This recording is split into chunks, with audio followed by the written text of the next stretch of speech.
Today I'm going to show you how you can set up your indicator to weigh in pounds, kilograms, or ounces. So first what we want to do is turn on the display. I don't currently have it connected to anything, so the numbers are going to just run up in value.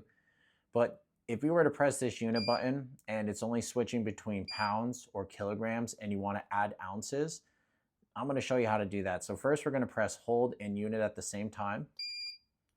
And if done correctly, you'll see off and then some number here.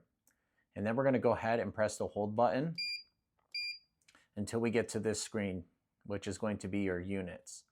And in order to change it, we're going to hit this unit print button to toggle through, and we want to change it to the number 3. Once that's done, we're going to press the hold button to confirm. And now we have selected that parameter to change. And then we're going to tap the on and off button to exit our parameter settings.